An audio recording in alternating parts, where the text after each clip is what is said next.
সোমবাৰে সন্ধিয়া মৰাণত অৱস্থিত মৰাণ বীজ পামত উপস্থিত হয় অসম চৰকাৰৰ কৃষি আৰু পশুপালন মন্ত্ৰী অতুল বৰা। বৰ্তমান প্ৰায় পৰিত্যক্ত অৱস্থাত থকা মৰাণ বীজ পামখন শীঘ্ৰেই কাৰ্যক্ষম কৰি তুলিবলৈ ব্যৱস্থা গ্ৰহণ কৰাৰ বিষয়ে জানিবলৈ দিছে মন্ত্ৰী অতুল বৰাই।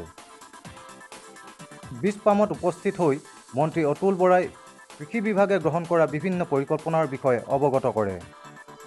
মাংস আৰু কণী উৎপাদনত অসম স্বাৱলম্বী হ'ব পৰাকৈ উজনি অসমৰ যোৰহাট, শিৱসাগৰ, ডিব্ৰুগড়, তিনিচুকীয়াকে ধৰি প্ৰতিখন জিলাত কণী আৰু মাংসৰ ফাৰ্ম স্থাপন কৰাৰ বিষয়ে অৱগত কৰে মন্ত্ৰীজনে। ইফালে কৃষি বিভাগত খালী হৈ থকা প্ৰায় ৩,০০০ পদতো নিযুক্তিৰ বাবে চৰকাৰে পদক্ষেপ গ্ৰহণ কৰাৰ বিষয়ে জানিবলৈ দিয়ে মন্ত্ৰী অতুল বৰাই।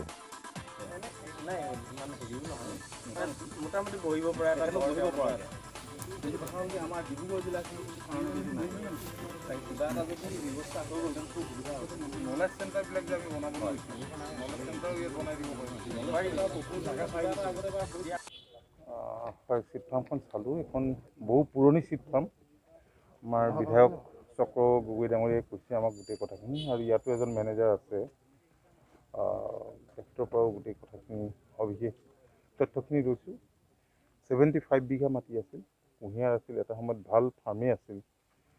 তো এতিয়াতো ঠিক অৱস্থাত নাই, কিন্তু আমি ৰাজ্যখনৰ যিমান এনেধৰণৰ ফাৰ্ম আছে, ফাৰ্মবিলাক ঠিক কৰিবলৈ এবাৰ পৰিকল্পনা কৰিছোঁ। এইখনো আমি অন্তৰ্ভুক্ত কৰিছোঁ।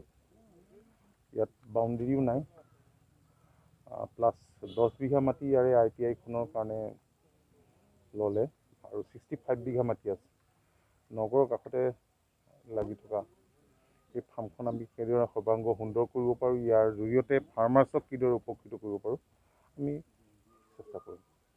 ৰাজ্য চৰকাৰে 1 লাখ কৃষি বিভাগতো আছে, কৃষি বিভাগতো যথেষ্ট সংখ্যক আছে। আমাৰ ADO পোষ্ট খালী হৈছে, আমি যথেষ্ট সংখ্যক APSCৰ জৰিয়তে পৰীক্ষা পাতি ADO দিলোঁ, তাৰপিছত আৰু এতিয়া খালী হৈছে। গতিকে ADO আমি দিয়াৰ কাৰণে ব্যৱস্থা আমি লৈছোঁ। তদ্ৰূপ আমি assistant engineer, junior engineer, VLEW আৰু গ্ৰেড 3 পোষ্ট, গ্ৰেড 4 পোষ্ট খালী আছে। গোটেইখিনি আমি দিয়াৰ ব্যৱস্থা কৰিম। সৰ্বমুঠ শেহতীয়াকৈ কিছু খালী হোৱা বুলি গম পাইছোঁ। মই ভাবোঁ যে সম্ভৱতঃ মানে 2,500-3,000 ভিতৰতে হ'ব। কেবিনেটে কেতবোৰ সিদ্ধান্ত লৈছিল, পিক ব্ৰিডিং পলিচি, কৰ্ড breeding policy, private investment policy. সেই পলিচিবিলাকতো থাকিলে নহ'ব, পলিচিবিলাক এতিয়া আমি কাৰ্যকৰী ৰূপ দিম। তাৰ কাৰণে মুখ্যমন্ত্ৰী ডাঙৰীয়াই মিটত যাতে আমি চেল্ফ ছাফিচিয়েণ্ট হ'ব পাৰোঁ। পিগৰ ক্ষেত্ৰত আমাৰ এখন বিশাল ক্ষেত্ৰ পৰি আছে।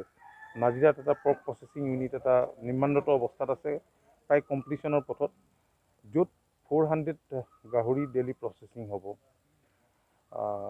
গতিকে চুবুৰীয়া যিবিলাক জিলা আছে, এইটো অকল শিৱসাগৰে ইমান ছাপ্লাই দিব নোৱাৰিব। আজি ডিব্ৰুগড় আছে, তিনিচুকীয়া আছে, নিয়াৰেষ্ট যিবিলাক যোৰহাট, গোলাঘাট, এনেকৈ সকলো ঠাইতে আমি ফাৰ্মাৰ্ছক ছাপোৰ্ট দিয়াৰ কাৰণে কেতবোৰ পৰিকল্পনা কৰিছোঁ। এই সম্পৰ্কত মুখ্যমন্ত্ৰী ডাঙৰীয়াই কেতবোৰ ছাজেশ্যনো দিছে, কিদৰে মিল্কৰ ক্ষেত্ৰত আমি চেল্ফ ছাফিচিয়েণ্ট হ'ম, কণীৰ ক্ষেত্ৰত হ'ম, মাংসৰ ক্ষেত্ৰত হ'ম।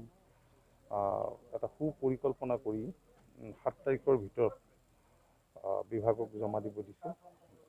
গতিকে বাজেট অধিৱেশনৰ আগে গোটেই কামখিনি হ'লে আমি ভাবোঁ যে ইয়াৰ জৰিয়তে আমি এই ক্ষেত্ৰখনলৈ এক যুগান্তকাৰী পৰিৱৰ্তন আনিব পাৰিম, আৰু এই ক্ষেত্ৰখনৰ জৰিয়তে বহু নিবনুৱা যুৱক যুৱতীক আমি সংস্থাপিত কৰিব পাৰিম। মন্ত্ৰীজনৰ লগতে বীজ পামত উপস্থিত থাকে মৰাণ সমষ্টিৰ বিধায়ক চক্ৰধৰ গগৈ। কৃষি মন্ত্ৰীজনে শীঘ্ৰেই বীজ পামখন কাৰ্যক্ষম কৰি তুলিব বুলি আশাবাদী বিধায়ক চক্ৰধৰ গগৈ। মাননীয় কৃষি আৰু পশুপালন বিভাগৰ সন্মানীয় মন্ত্ৰী আৰু ডিব্ৰুগড় তিনিচুকীয়া জিলাৰো প্ৰভাৰী মন্ত্ৰী মাননীয় অতুল বৰা ডাঙৰীয়া আজি মোৰ মৰাণ সমষ্টি ভ্ৰমণৰ বাবে আহিছিল। আমাৰ মৰাণ নগৰৰ মাজমজিয়াত এই যিখন মৰাণ কৃষি পাম যিখন আছে, এই কৃষি পামখন বহু বছৰ পুৰণি, কিন্তু ইয়াৰ উৎপাদনশীলতাটো একেবাৰে কমি গ'ল। কোনো ধৰণৰ উৎপাদন ইয়াতে নাই, কেৱল মাত্ৰ বছৰেকত কঠীয়াকেইডাল পৰা হৈছে, তাৰ বাহিৰে কোনো প্ৰডাক্টিভ কাম হোৱা নাই। আপোনালোকে দেখিছে তাতে কিমান ধুনীয়া ধুনীয়া লিচু গছ আছে, লিচু গছবিলাকো আমি সংৰক্ষণ কৰিব পৰা নাই, বা চোৰৰ পৰা বা বাদুলিৰ পৰা আমি ৰক্ষা কৰি তাক ব্যৱসায়িক ভিত্তিত কৰিব পৰা নাই। গতিকে এই কথাখিনি মই মাননীয় মন্ত্ৰী ডাঙৰীয়াক যোৱাখন চৰকাৰৰ দিনতো তেখেতক জনাইছিলোঁ, শেষৰ ফালে মেমৰেণ্ডাম দিছিলোঁ। তেখেতে সেই সময়ত ব্যস্ততাৰ কাৰণে আহিব নোৱাৰিলে, ক'ভিড কিবা কিবি সমস্যাৰ কাৰণে তেখেতে আহিব নোৱাৰিলে। কিন্তু এইবাৰ মৰাণলৈ আহোঁতে হঠাতে সুযোগ পাই অনুষ্ঠানটো তেখেতে চাই গ'ল, আৰু তেখেতে ভৱিষ্যতে ইয়াক উন্নত এটা কৃষি পাম কৰিবৰ কাৰণে ব্যৱস্থা কৰাৰ কথা আমাক আশ্বাস দিছে, আৰু ইয়াক প্ৰডাক্টিভ কৰি এটা গতিশীল ৰূপ দিবৰ কাৰণে ব্যৱস্থা কৰাৰ কথাটো তেখেতে আপোনালোকৰ আগতো কৈছে আৰু আমাকো প্ৰকাশ কৰিছে। গতিকে মই মন্ত্ৰী বৰা ডাঙৰীয়াক ধন্যবাদ জনাইছোঁ। আমি আশা কৰিছোঁ যে প্ৰভাৰী মন্ত্ৰী হিচাপে তেখেতে আমাক যিখিনি মানে সহযোগিতা দিব লগা আছে সেইখিনি নিশ্চয় আমি তেখেতৰ পৰা পাম, আৰু তেখেতৰ গোটেই ভ্ৰমণ কাৰ্যসূচীটো সফল ৰূপ দিয়াৰ বাবে মই তেখেতক বহুত বহুত ধন্যবাদ জনাইছোঁ।